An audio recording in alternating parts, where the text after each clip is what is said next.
ये है पावन वृंदावन, प्रेम की भूमि, भक्ति की भूमि, आनंद की भूमि, जहाँ हवाओं में भी मधुरता थी, जहाँ पेड़ पौधे भी प्रभु का नाम गुनगुनाते थे और जहाँ हर हृदय में बसते थे नटखट कान्हा। कभी माखन चुराना, कभी ग्वाल बालों को छेड़ना, कभी मासूम मुस्कान से सबका मन मोह लेना। ये थे हमारे प्यारे, जिनकी हर शरारत में भी प्रेम छिपा था और हर मुस्कान में एक दिव्य रहस्य। लेकिन इसी आनंदमय वृंदावन में एक ऐसा स्थान भी था जहां जाने से हर कोई डरता था। यमुना का वो हिस्सा जहां जीवन नहीं, केवल भय था। उस भय का कारण था भयंकर विषधर, विशालकाय अहंकारी, जिसके विष ने निर्मल यमुना को भी अंधकार से भर दिया था। जो जल कभी जीवन देता था, अब वही विनाश का कारण बन चुका था। पशु पक्षी, पेड़ पौधे सब उस विष से पीड़ित थे। प्रकृति मानो पुकार रही थी, कोई हमें बचाओ। गांव के लोगों के मन में केवल डर था। सब बच्चों को चेतावनी देते, यमुना के उस भाग के पास भूल कर भी मत जाना, क्योंकि वहां कालिया का राज था। लेकिन जब सब डरे हुए थे, तब एक चेहरा शांत था, एक मुस्कान। अगले ही पल यमुना के किनारे हंसी की मधुर गूंज सुनाई दी। हमारे प्यारे अपने ग्वाल मित्रों के साथ खेल में मग्न थे। खेलते खेलते एक गेंद हवा में उछली, ऊंची और ऊंची। वो गेंद जा गिरी यमुना के उसी भयावह हिस्से में। बस कान्हा को तो जैसे मौका ही चाहिए था। वे तुरंत यमुना की ओर चल पड़े। मित्रों ने बहुत रोका, पर वे कहाँ रुकने वाले थे। क्षण भर में कदम्ब वृक्ष पर चढ़े और सीधा यमुना में दिव्य छलांग लगा दी।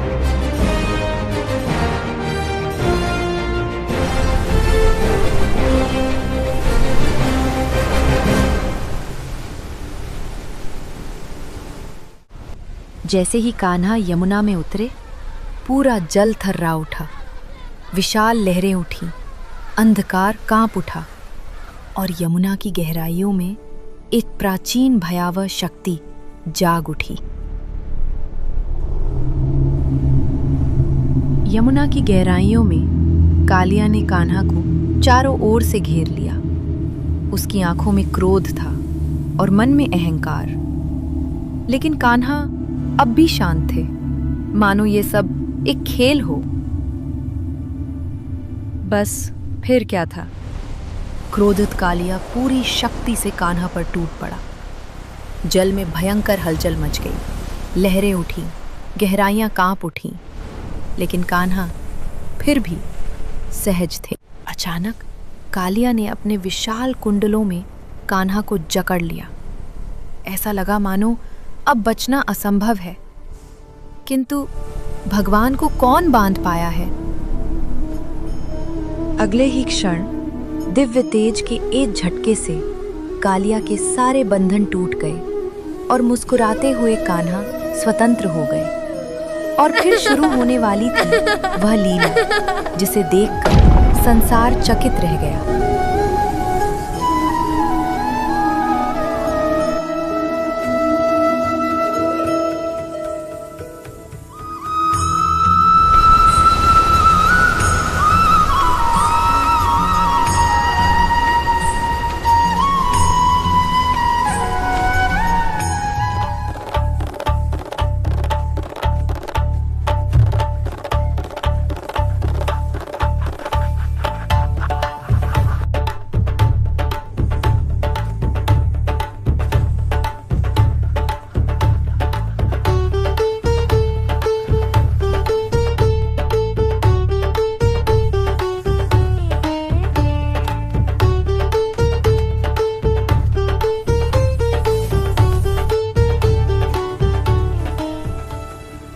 कालिया का विष मिटने लगा, उसका अहंकार टूटने लगा और यमुना फिर से पावन होने लगी। सूखे वृक्ष फिर हरे हो गए, पक्षी लौट आए और प्रकृति फिर मुस्कुरा उठी।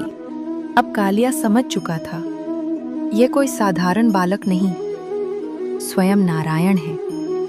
उसने अपने सभी फन झुका दिए और विनम्र होकर प्रभु के चरणों में समर्पित हो गया। कान्हा मुस्कुराए और कालिया को जीवन दान दिया। कालिया ने सिर झुकाकर प्रभु की आज्ञा स्वीकार की। वृंदावन में आनंद छा गया। सबने अपने प्रिय कान्हा को घेर लिया और हर ओर बस एक ही जयकारा गूंजा, जय कन्हैया लाल। हर कहानी में एक लीला, हर लीला में एक सीख। मिलते हैं अगली दिव्य कथा में, सिर्फ वैदिक ट्यून्स पर। राधे राधे।